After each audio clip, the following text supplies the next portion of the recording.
Welcome back to the Moonlit Ghost.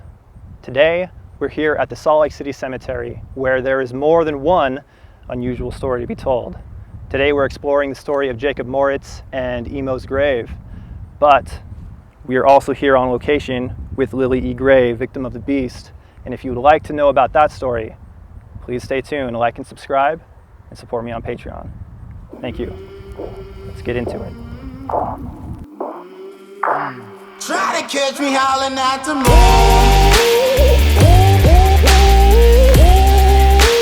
Try to catch me howling at the moon.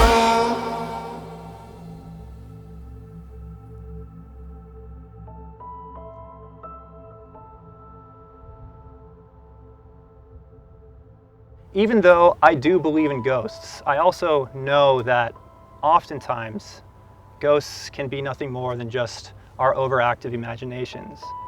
And it's easy to be fooled. And sometimes it's even easier to fool ourselves.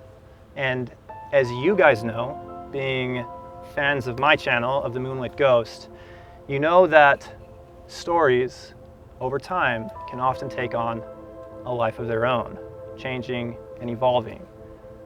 Thus, the urban legend is born. And here, in the Salt Lake City Cemetery, in my own backyard, is where we get the legend of EMO'S grave. At the age of 16, Jacob Moritz immigrated to the United States from Germany in 1865. He quickly found employment working at FM Schaefer Brewing Company in New York City. And after a few years there, he moved to St. Louis, where he worked at Anheuser-Busch. After a few years of doing that, he tried his hand at mining in Helena, Montana, and for some reason, he decided to move to Salt Lake City, Utah, where he started the Salt Lake City Brewing Company. Over the next 40 years, he would turn the Salt Lake City Brewing Company into one of the most successful breweries in all of the United States, supplying most of the frontier states with his award-winning beers. According to all accounts, Moritz was smart, he was well-liked, a savvy entrepreneur, and without capital, he would say, save energy and intelligence. He was an American success story. He was a wealthy entrepreneur, he was well-liked, he was smart. He married a Hawaiian beauty, Lahala Lucen. He even helped draft the Constitution for the state of Utah. At one point, he sat on Utah's grand jury, where he also defended the rights of two members of the Mormon faith who were being prosecuted for a loophole in the legal system at the time. Unfortunately though, in his late 50s, his health started to dramatically decline. Him and his wife traveled back to Germany to be with family. I have worked 26 years, he said, with hardly a day's rest. Don't you think I'm entitled to one now? Those were some of the last words that he would be recorded saying.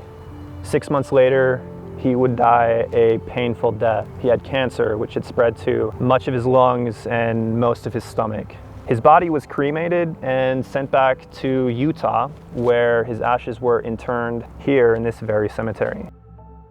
So you might be asking yourself, where does emo come into this story? Well, at least as early as the 70s, Jacob Moritz's grave was a popular haunt for local teenagers. The story goes that if you come to Jacob Moritz's grave around midnight, circle it 3 times, chanting the word emo, and then look into it, you'll see the demonic red eyes of emo staring back at you.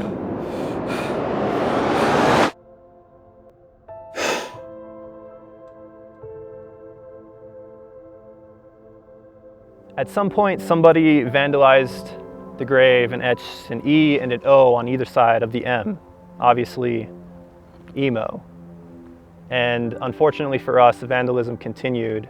Shortly thereafter, somebody broke the vase which held Jacob Moritz's ashes. In response to the vandalism, the crypt was eventually sealed off so you can no longer look inside and test the legend. But why should that stop us from trying?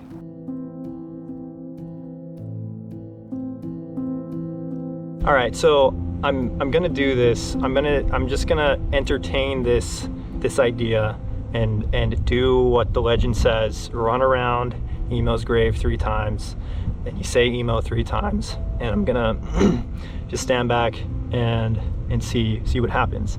That said, I think even though I believe that ghosts are real, I think this urban legend is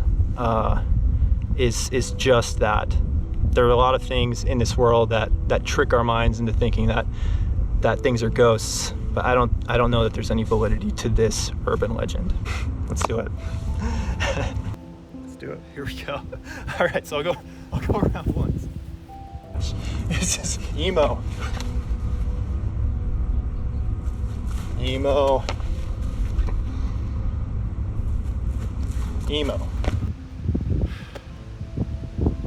Can you get in there? Can you look?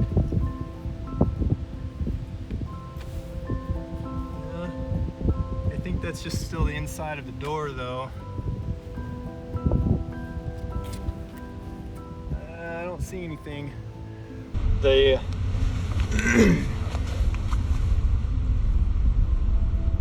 is really cool.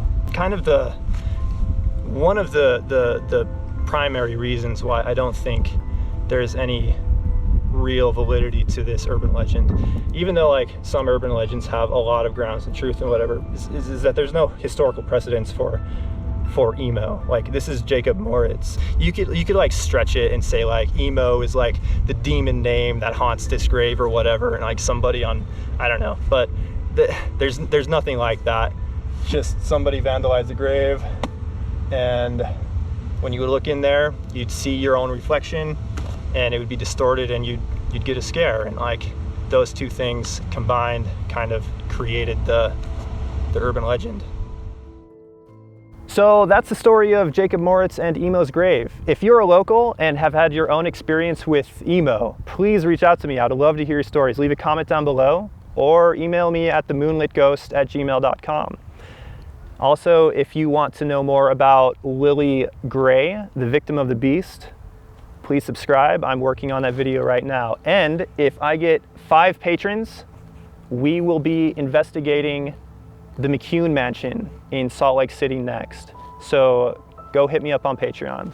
All right, guys, thank you guys for watching so much. I appreciate it. This is Jake with the Moonlit Ghost. I will see you guys next time.